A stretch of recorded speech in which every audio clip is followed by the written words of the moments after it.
Alright, Shalom. First and foremost, I'd like to give all praises, honor, and glory to Yahweh, Ba'ashem, Yahushai, Ba'ashem, Rachakodash.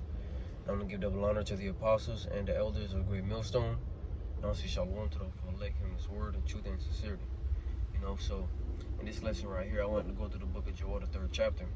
Being that we're in a time of war, and I would like to start off this lesson with that scripture in the book of Ecclesiastes, the 3rd chapter. Because we're in that season, man, right? This is why you're constantly hearing, wars and rumors of wars, as stated by Yahushua in Matthew, the 24th chapter. But you're hearing the wars and rumors of wars, because these are the times that we're in. Because eventually, these rumors are going to turn into the real thing. So this is Ecclesiastes, chapter 3 and verse 1. To everything there is a season, and a time to every purpose under the heaven.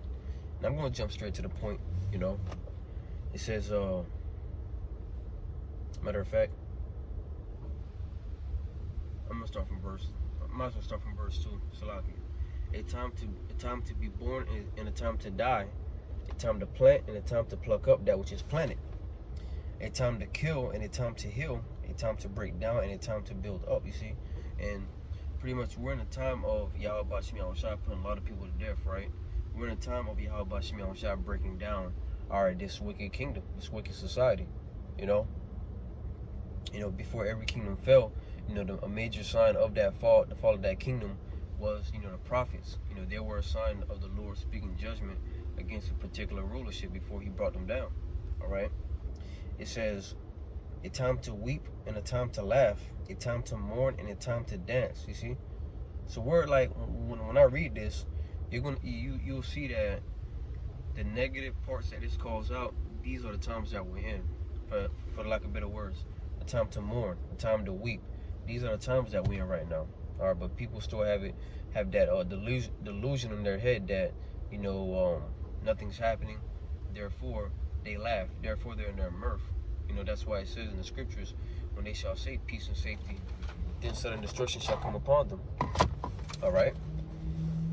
It says, verse 5, a time to cast away stones and a time to gather stones together, a time to embrace and a time to refrain from embracing, a time to get and a time to lose, a time to keep and a time to cast away, a time to rend and a time to sue, a time to keep silence and a time to speak, a time to love and a time to hate, a time of war and a time of peace. You see? And although they've been trying to do talks of peace, do treaties here and there, that's not working, because it's ultimately not of the will of Yahweh Ba'ashem Yahushai for it to be peace. All right, it's of the Lord's will for war to happen, man. Because war has to happen in order for the kingdom of heaven to be ushered in. Of course, we started the prophecy of the mark of the beast, the World War III, and then Yahushua is going to come in the midst of World War III and put all these nations down, man. Right? Revelation, the 19th chapter, goes into Yahushua coming back and the nations making war with him. Right? It says how they're going to make war with the Lamb. So going back to Joel, the 3rd chapter, it says, Joel 3 and 1, for behold, in those days and in that time, when I shall bring again the captivity of Judah and Jerusalem. When he says bring again the captivity of Judah and Jerusalem, that means taking us out of captivity. Because I remember back, I saw some Christians that use that, how when it says bring again the captivity, how he's going to put them into captivity again. But when you read the scriptures, Yahweh Ba'ashem Yahushua clearly states how Esau is the end of the world and Jacob is the beginning of it that followed. All right, so that right there tells you that, one, the true biblical Israelites, are not in the kingdom of heaven yet, or they're not in rulership. They're still in captivity, and two, the Israelites are not going to go into captivity, anymore. After they're delivered this second time, or this great deliverance the second time, all right, ain't gonna be no falling away from Yahweh Ba'ashem Yahushua, right? Because the reason that we fell away in the first place was because of our disobedience. That's why Yahweh Ba'ashem Yahushua poured the curses upon us. All right, Daniel the 9th chapter goes into that. It says, verse 2, I will also gather all nations and will bring them down into the valley of Jehoshaphat. Jehoshaphat in the Hebrew is Yahweh Shaphat, which means judge. All right. It says, and will plead with them there for my people and for my heritage Israel, whom they have scattered among the nations and parted my land. All right. So Yahweh Shemiah Shai, as we can see in real time, is gathering the nations for war, man. You know, he's moving in chess pieces. You know, this is why you got, you know, places like Ukraine, you know, Slovakia, Babylon provoking Russia. You know, and it may be directly or indirectly. When I say indirectly, I mean how, you know, they're funding the Ukrainian war. All right, steady sending billions, to Ukraine to you know, keep that war with Russia going. Okay, but ultimately it's the will of Yahweh Shemiah Shai, because, you know, at the end of the day, you know, Yahweh Shemiah Shai is gonna have, you know, of course, Amalek, because the scripture says that the least of the flock is gonna draw them out. So he's gonna have Amalek do something, which is gonna pretty much draw, you know, Russia out. Wait, Slovakia, draw Babylon out, because Iran is gonna fuck them up. Iran is gonna fuck them Amalekites up, which is gonna, you know, require Babylon to come out and help. You know, when Babylon come out, you know, Russia's gonna come out. So it's just like a spiral of events, you know, that's gonna happen. Ultimately, this is what's being said right here. Verse 2 again, I will also gather all nations and will bring them down into the valley of Jehoshaphat, and will plead with them there for my people and for my heritage Israel, whom they have scattered among the nations and parted my land. And this is why Yahweh Shemiah Shai said in this chapter right here, in this book, right in the book of Zephaniah, the 3rd chapter in the 8th verse. You know, well, I can get that, you know, because ultimately, as much as, you know, we want this kingdom to be over with, you know, as bad as we want this kingdom to fall and be over with, you know, Yahweh Shemiah Shai said, wait upon me. You know, if I can find that Zephaniah, I always get Zephaniah and Zechariah, you know, mixed up, you know, because I used to have the page finders in here. I believe Zephaniah got ripped off, so I don't have them for that. But this is Zephaniah chapter 3 and verse 8. Therefore wait ye upon me, saith the Lord, until the day that I rise up to the prey. For my determination is to gather the nations, that I may assemble the kingdoms, to pour upon them mine indignation, even all my fierce anger, for all the earth shall be devoured with the fire of my jealousy. See? So Yahweh Shemiah Shai says it's his determination to gather the nations. Right? It's his determination to gather these different kingdoms, to the valley of Jehoshaphat, man, for war. You know? Because at the end of that war, what's going to happen is the Lord's going to put the spirit, on the beast, and, you know, Russia and their allies to shoot nuclear missiles at America, man, at Babylon the Great. You know?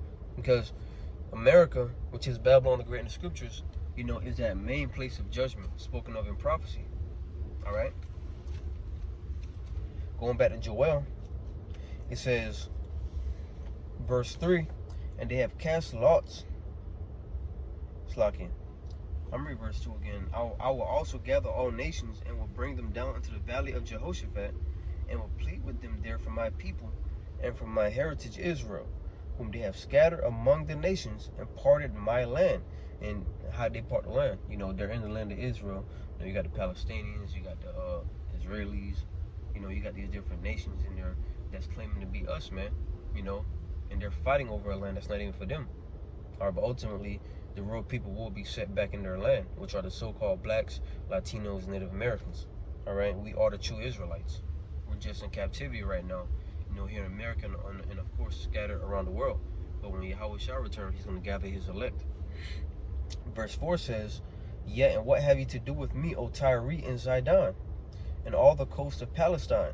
Right, them Hamite nations, you know, them Hamite nations is also those Ishmaelites, you know, because they had a role in scattering us, you know, scattering the nation of Israel. You know, as it's going to say, will you render me a recompense? And if you recompense me swiftly and speedily, will I return your recompense upon your own head?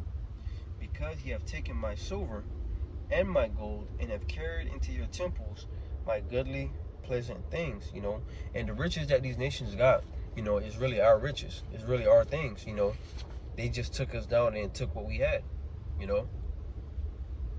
I want to say when there's an account in the book of Daniel when the Babylonians, you know, came in, they drunk in the Lord's vessels. Lord, well, I can find that real quick, you know what I'm saying, just to go into that. You know, the Babylonians, they were drinking in the Lord's cups. You know, that's why Yahweh Shem Yahushai, you know, had the writing on the wall, right? The Babylonians got proud. That was before he did the writing on the wall thing. Lord, well, I can find it.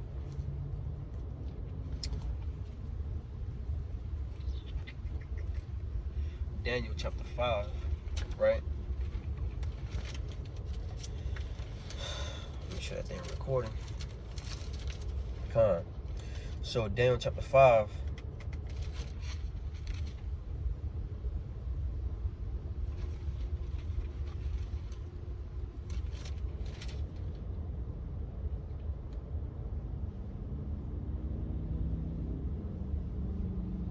Yep.